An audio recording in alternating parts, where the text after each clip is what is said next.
You're listening to Business Stories with Ryan Arcaracci, where I speak to business professionals from all walks of life. Thanks for listening, and let's get to it. Hey, welcome back to a new episode, everybody. Today, we're going to divert a little bit into a brand and concept that centers around fitness. And if you remember, 4 years ago, COVID hit. It completely changed the game in the fitness industry. Gyms shut down. Personal trainers were out of work.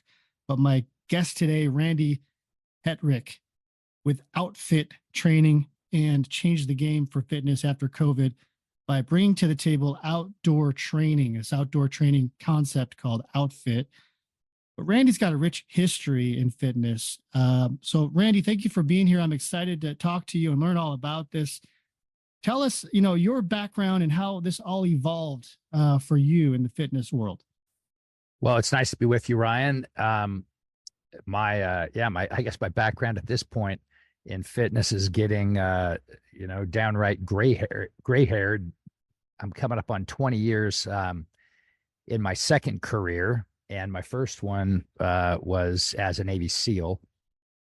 And I had grown up, in Southern California, was an athlete growing up, went to undergrad at USC, and was a rower there.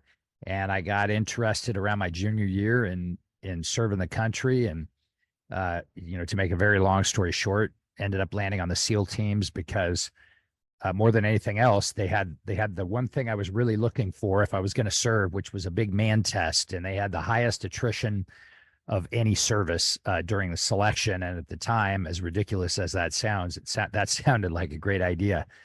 So I ended up going through BUDS as a member of Class 157 and graduated on time and went into SEAL teams. And what I had thought was going to be 4 years ended up being a little over 14 before I did what I had originally planned to, which was serve and then go back to business school. But during my time as a SEAL, I had come up with this kind of kooky idea for a way that myself and my squadron mates could train when we'd be deployed to places with no training equipment. And I came up with this idea that originally was I hand stitched together with a jujitsu belt and about 6 feet of nylon webbing to create this very crude harness that you could hang up, attached to anything overhead strong enough to support your body weight. And then you could lean back and lift your body against gravity. And that, very crude kind of Cro-Magnon prototype ultimately ended up a number of years later, after I had gotten out of the teams and gone through business school at Stanford, ended up becoming what today we know as the TRX suspension trainer. And, that was very, very unique at the time. There was nothing like it. And I ended up, deciding I was going to take a year and, fail fast after business school, and ended up, turned out we didn't fail. We just kept doing better and better. And the company that, ended up being TRX was birthed out of my garage and grown for the next 16 years or so, which kind of takes us up to the point where you just picked up around COVID. Yeah. And I think COVID was an interesting pivot point, right? So you had to really adjust and adapt to what was going on. How did you pivot and adapt to the fact that the fitness world was really taking a hit when that happened? I think probably your SEAL mindset probably set in, right? So you had to really think about, hey, I'm facing this challenge. What do I got to do here? And it sounds like you got innovative. So talk to us a little bit about what your thought process was at that point.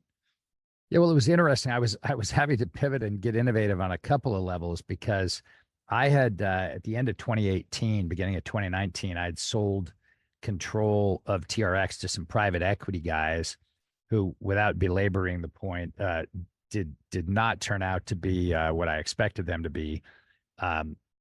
Shouldn't be a big shocker for a lot of your entrepreneurial guests, but that ended up, just frankly not going very well. And I made the decision that I was going to, I'd been looking at the concept for an outdoor mobile fitness business for almost 10 years. We had originally come up with an idea at TRX to do a brand activation where we created this customized van, filled it up with all our gear, and drove it around the country for a couple of years, activating the TRX brand out in public spaces, right? And mostly activating by running big classes, big outdoor classes.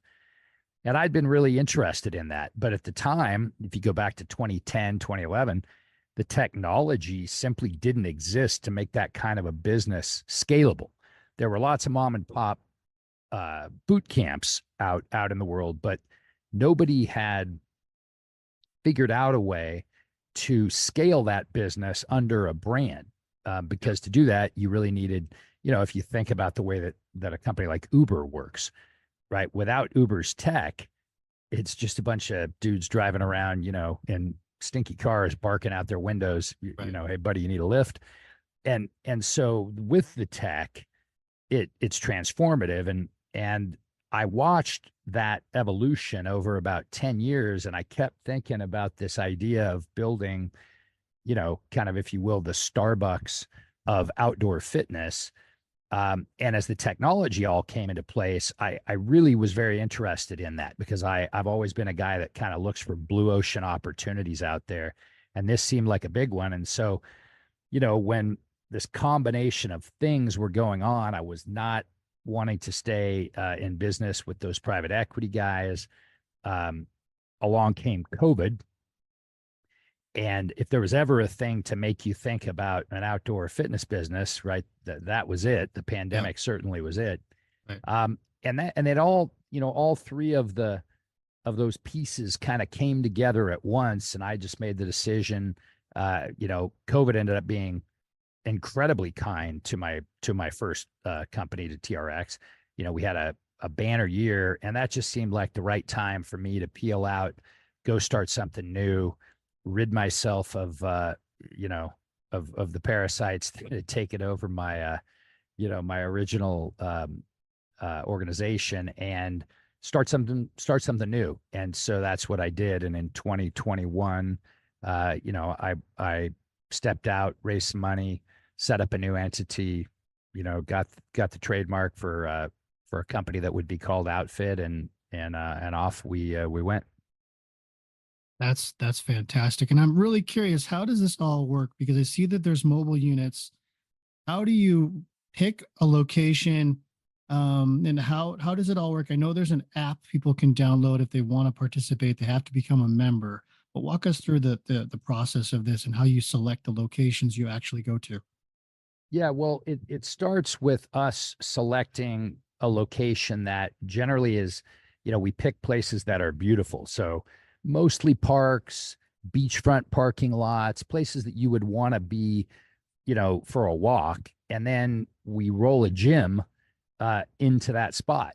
And then we use technology. And, I say that half facetiously. We roll a highly customized, large, elevated extended Sprinter van, basically like most of the Amazon vans that you see driving around, except they are equipped with enough gear to train 70 or 80 people at a time.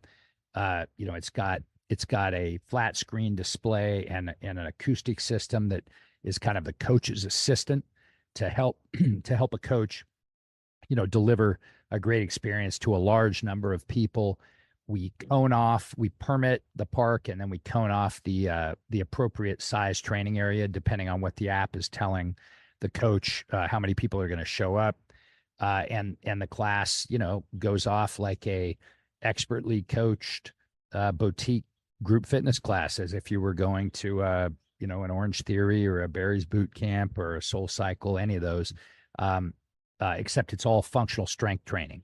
So it's using, things like suspension trainers and rip trainers and heavy balls and power bags and all the things that a trainer would work with a group of individuals or a group of athletes to create a high intensity interval, HIIT training style class. That's primarily what we deliver.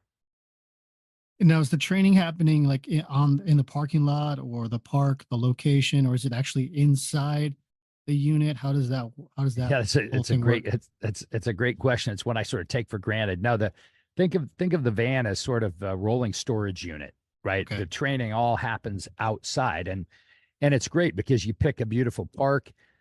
We generally don't train on grass. We will usually confine ourselves to parking lots in a scenic place because the grass has a lot of variability, right? It might have Right. rained. There might be dogs, pooping in the park, whatever. Yep. But you can be essentially in the park, except on a nice manicured surface. And we have ground mats and fans and everything that you could imagine to create a great experience. And then we just cone off with parking cones. We cone off an area that's big enough to accommodate the number of members that are showing up for that class, and the coach knows that in advance. On the member side, you download an app. It's an experience very much like Uber. You download an app.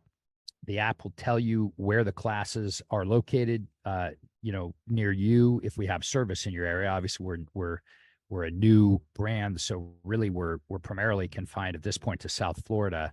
But we're doing great there, and we have big ambitions. And so what you would do is, if you were to pull yours up, Ryan, in Las Vegas, it would tell Yep. you, sorry, there's no service here. But it would ask you if you're interested, shoot us an interest form, and when we're there, we'll let you know. But for people in South Florida, they download the app, and they go just like they would if they were booking their classes for the week at an indoor gym. They book their classes, they pay. If they need to cancel a class, they can do so.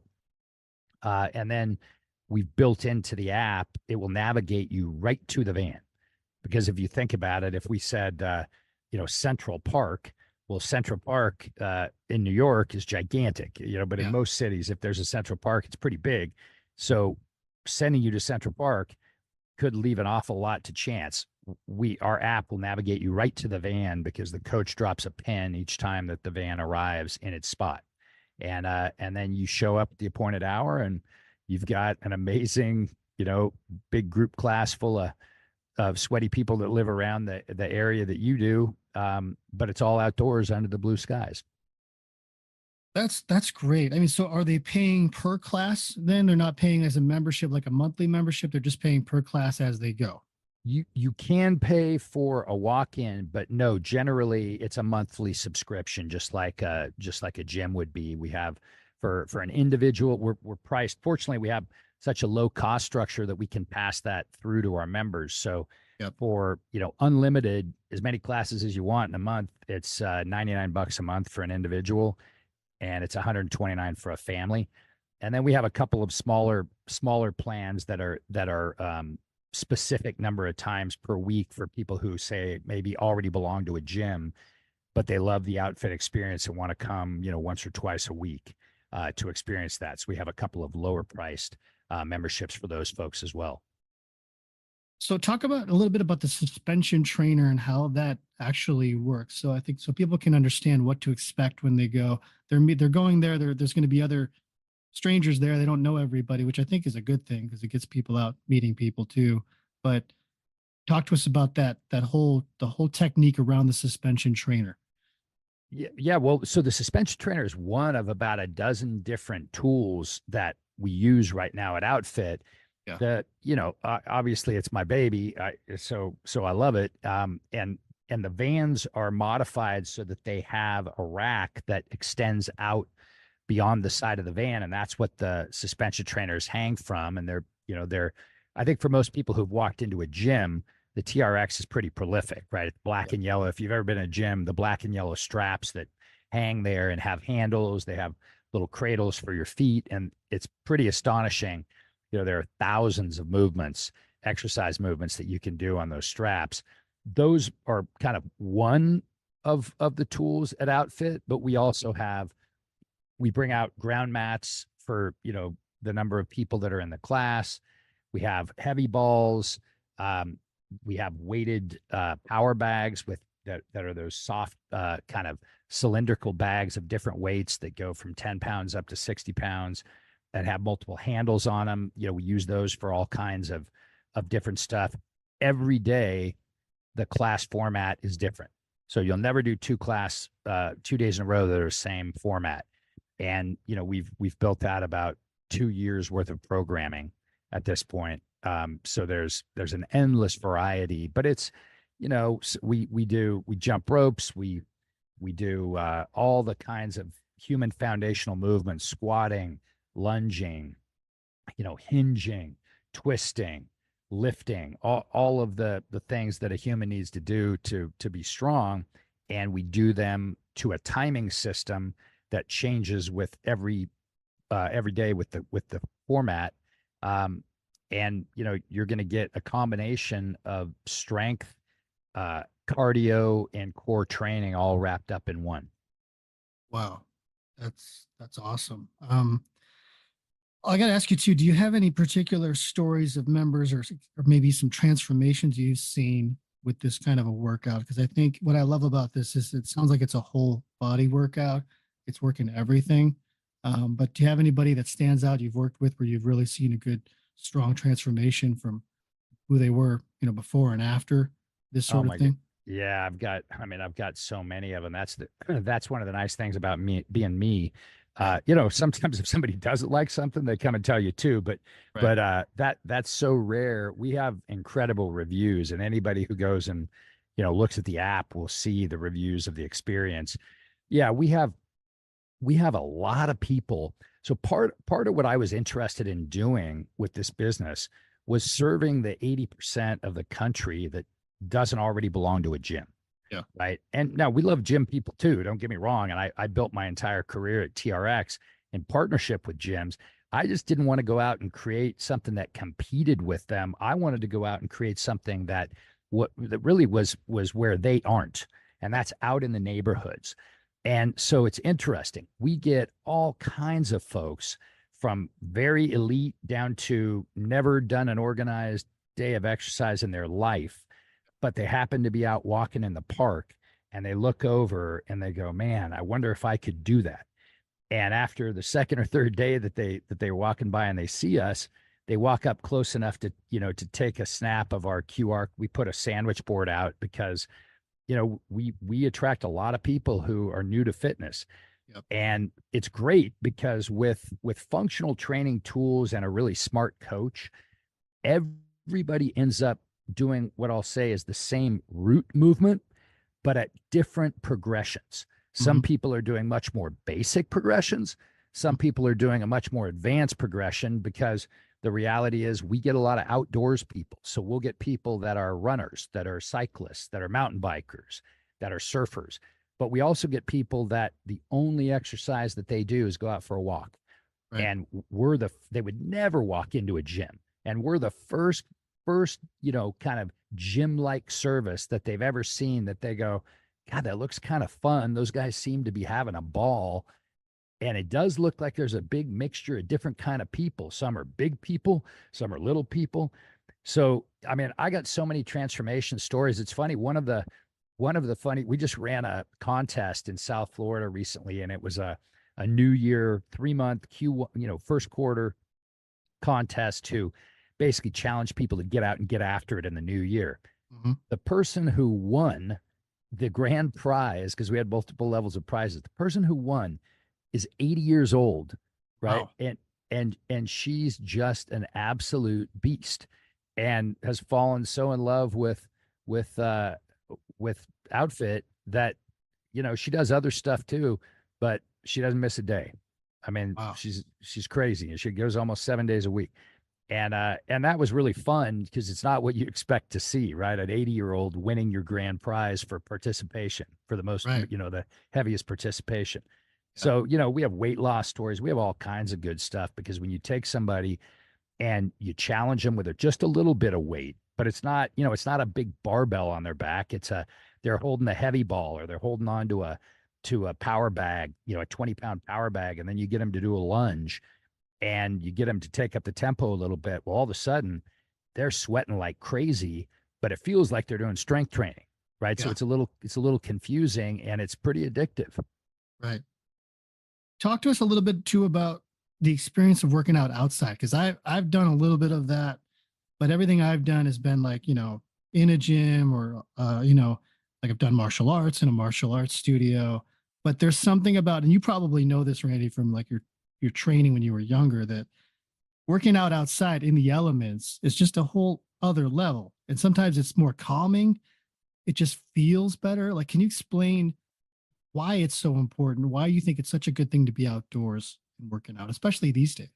Yeah, there's been a whole bunch of research that's come out on the back of COVID, right? Because there was so much depression Yeah. and anxiety and suicide rates skyrocketed. And so psychologists started looking at, ways to combat that were kind of okay with the protocols that we had to live while we were trying to get rid of the virus.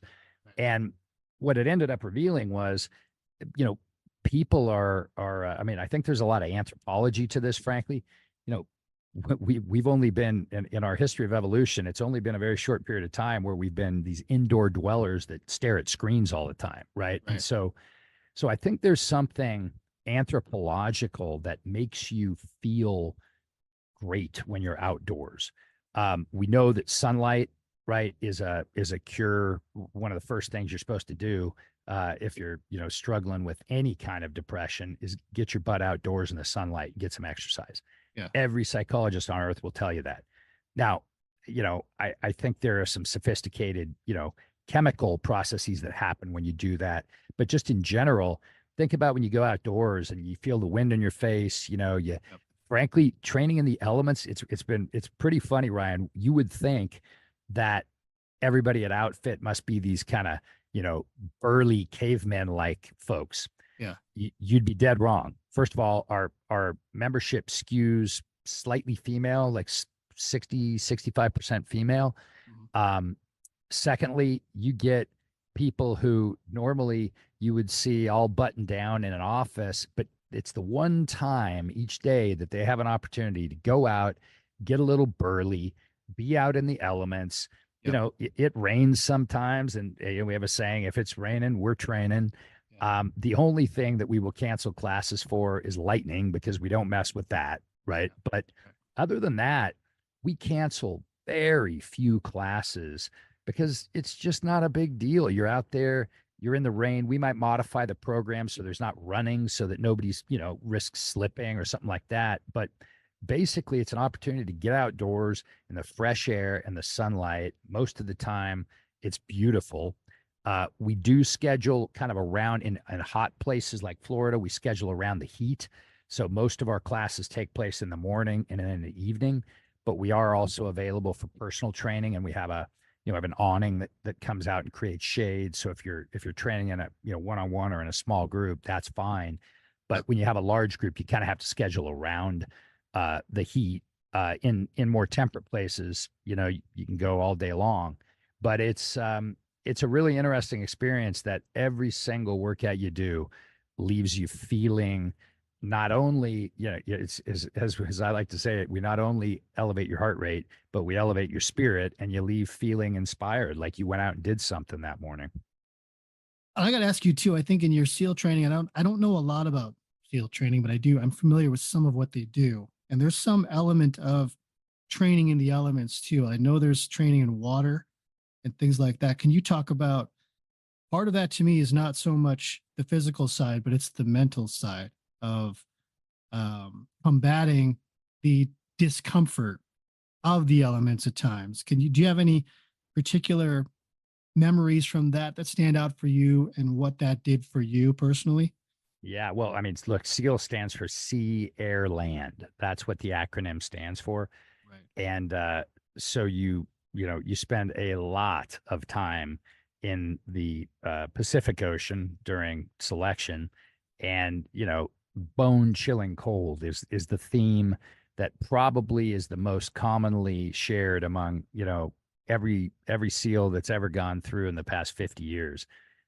There's something good, I think, about dealing with some adversity. I do think one of the books that I haven't read it yet, but I did read a synopsis of it, and it's on my list, that came out not too long ago, was The Comfort Crisis, Yep. talking about this, just us becoming incredibly psychologically soft and frail Yeah. as a result of, growing up in constant comfort and coming to expect that life is comfortable all the time. And most people know, and in fact, it's not all the time, whether it's, physical discomfort, medical discomfort, or psychological, emotional discomfort. That's kind of part of being a human. That's the Right. downside of us having these big brains, right? Is they think too much.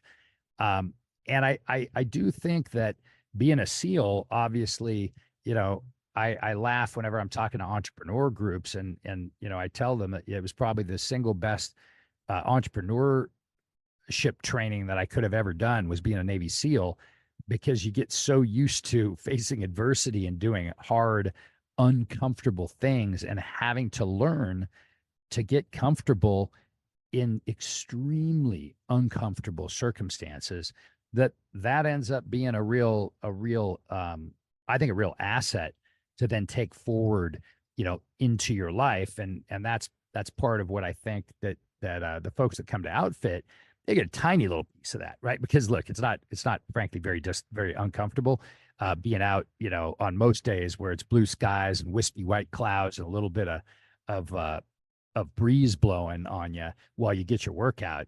That's hardly an austere environment. But now and then, the wind's whipping or the rain's coming down, or it's hot. And that's where people get a little bit of that benefit. They fight through something in the morning or in the evening, and then they feel like, hey, that was great. I accomplished something that was good for me. I faced a little adversity. I was there with a bunch of friends. And I do think that part of what we deliver is a jolt of psychological, kind of dopamine, or happiness that you just don't really get. And I was a gym rat, and for a long time in my life, and I certainly appreciate the gyms, but I really don't think you get it when you walk into a building, down the stairs, into the basement-like structure, and and you're under fluorescent lights and you're pushing weight around. I think it's a different experience. Right. Right. I mean, this is good. I want to ask too about the franchise model. And you're growing right now, you're emerging, you're looking to expand. So talk to us about the process of selecting franchisees out there interested in this. Who is a good candidate for this brand? And what's the expansion look like in the next, several years from now? Yeah, well, I'll tell you, we're in the early stages of being able to answer that question with clarity and certainty. But I have some hypotheses, and I'll also tell you that we're not in a hurry to franchise. Yeah. We are. I mean, one of the beautiful things about this model, I already kind of alluded to it briefly, which is the cost structure is so much lower than any analogous brick and mortar fitness studio, right? It's sort of an order on like a fifth to a tenth of what it would cost you to open a brick and mortar, depending on the size. And that's great, because it means you're not starting so deeply in a hole that you either have to gouge your members or you have to take on a huge risk while you're trying to grow that membership. We're in a position where a van, is making money when it gets up above, say, 40 or so members. Mhm. Well, that's a pretty low bar. Yeah. And so what's great about that is that, you can expand rapidly. It's not capital intensive. To be in business with one of these is right around $100,000 to be rolling down the road, delivering your first class. So, we do want to franchise. We're not in a hurry to franchise, because the first thing we're really doing is growing our corporate market. We are looking for, if we find that we find the right partners, and we found a few of them. We think that, what makes a good franchisee, you number one, you have to love being outdoors. You have to want to build a small business. You got to have some resources, because even though it's very inexpensive to get into, no business should be started with, few nickels in the bank that you're rubbing together trying to create heat. So, I think the ideal franchise partner for us is somebody that ultimately would like to run between 3 and 6 units as their primary business. they're patient. They want to do that over somewhere between 5 and 7 years. And they come in, reasonably well capitalized. You certainly don't have to come in, being a private equity guy or with a trust fund to do it by any stretch of the imagination. But neither do we want somebody to be, putting their last dollar into buying in. And then, honestly, we're going to be very selective about who we bring on board, because if we were to grow this business forever as a corporate model, that would be okay with me, because I know we can do it well, and I think there's huge potential out there across the country for the business. At the same time, I'm a big fan of entrepreneurship, right? I'm a bootstrap entrepreneur. Did it as my second career, and I do believe that entrepreneurship and small business ownership is kind of the backbone of the American economy.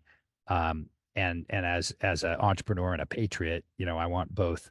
I want both Americans and America to do well. And so I do think eventually, the way that we will really scale the business nationally is via franchise partners. Yeah. That's a good plan. I like it. How do you define the culture, Randy? I mean, it sounds like, it's really built around communities. So talk to us about, if you could really nail down the cultural message of this brand, what is that?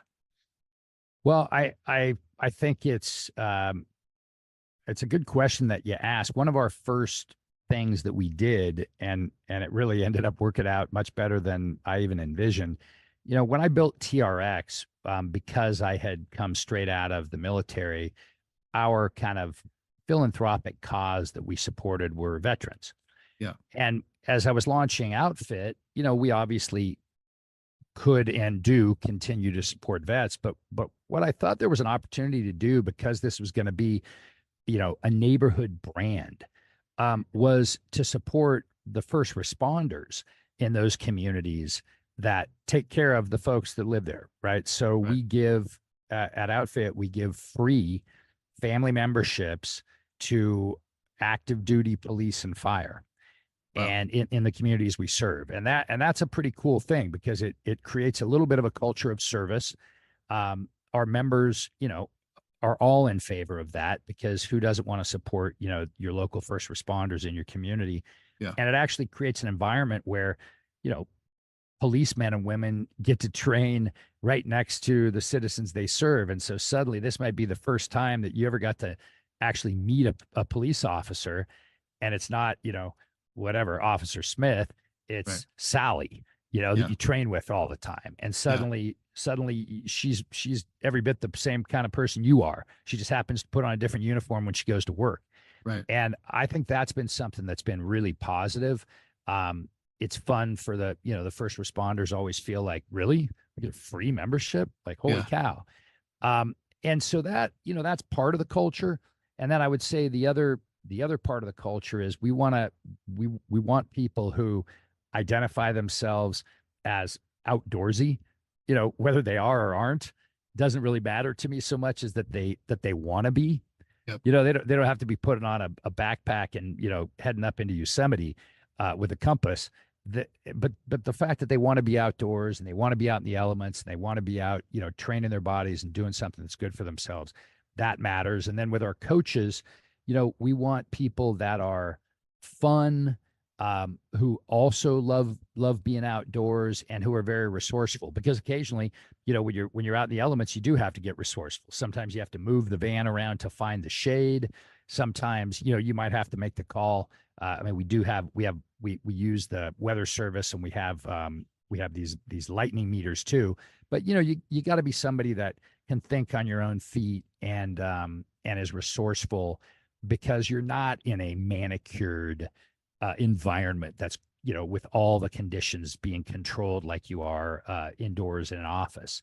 Right. And so we want to create a little bit of a husky culture, I guess I would say, among both our team and our members. And I think if we do that, and we become known as a company that does good things for people and also takes care of of the folks that keep us safe, I think you can build a brand around that. Yeah, that's great. So one last thing I got to ask you before we wrap this up, Randy, and this is a question I ask people who've done what you've done, similar things where they've really climbed that mountain there. If you were to go back and see yourself at 18 years old as a kid to who you are now and all that you've learned, what advice would you give yourself? Well, boy, most of the things most of the things I know, Ryan, I know from screwing them up and Yeah, and surviving to remember those lessons. I think yeah, one of the things I would remind myself is that life is long if you're fortunate, yeah, um, and you're going to have a lot of chapters. And along the way, there's going to be triumphs and there's going to be tragedies. You yeah, know, neither one of them last. That's one thing I would remind myself. Because just when you think you're on top of the mountain, get ready because you're heading down into the valley. yeah, And when you're down there stuck in the thorny thickets and the briars of the valley, well, that's number one. That's where most of the growth happens. But number two, you're not going to be stuck there forever either, because pretty soon you're going to start heading upward again.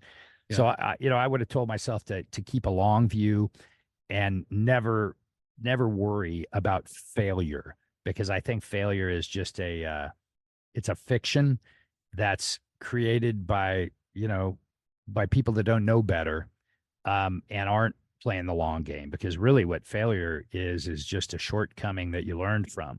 And as right. long as you keep your feet moving and you don't give up, you don't say, okay, then it's over. You just learn and you roll those lessons into the next thing that you do, and you do it better. So I would have told myself, don't ever shy away from something because you're worried about, quote unquote, failing, because Yeah, every opportunity is an opportunity to either, realize your goals and win, or, you came up a little short, you learn from it, and you're better the next time you step up to the plate. yeah. That's great advice, and I agree 100%. So, Randy, where do people reach out to you if they're interested in this brand, whether as though they want to be a franchisee or they want to get involved with the workout? I know you have the app, but how do people reach you about this opportunity as well? Yeah, well, so the member site, right, that runs the training business is outfittraining.com. Um, and the franchise site, if you're interested to learn more about the owning business, is outfitfranchise.com. And then, people can follow us on Instagram at outfittraining_HQ. Awesome. Randy Hetrick, it's been great speaking to you. I've learned a lot. I think this is a great brand, and I'm excited to see what direction you go in the next several years from now. And I think it's a good thing you're doing for the country, just getting people outside. I think myself included, like we don't get out enough. We're so huddled in our own little worlds on our phones, on our laptops, tablets. We're not out seeing the world anymore, and I think it's a problem. So I think what you're doing is awesome. So if you're listening and you want to get involved in this brand, please reach out to Randy, or at least go through the website, follow him on Instagram. Thank you, Randy. It's been a great conversation. I look forward to keeping in touch with you. Okay. Thanks so much, Ryan. I appreciate you having me on, and I couldn't agree with you more. We always end every outfit session by the coach saying, "Get out, get fit," and we all say, "Outfit." Hope to see you there. Hey, this is Ryan. Are you in the market for a customer relationship management system for your business? Well, before you drop a dime, pick up my book, Customer Relationship Management Exposed, now available on Amazon. Just search Customer Relationship Management Exposed and my name, RyanArcoraci. This is your definitive guide to saving money before purchasing a CRM, so pick it up today.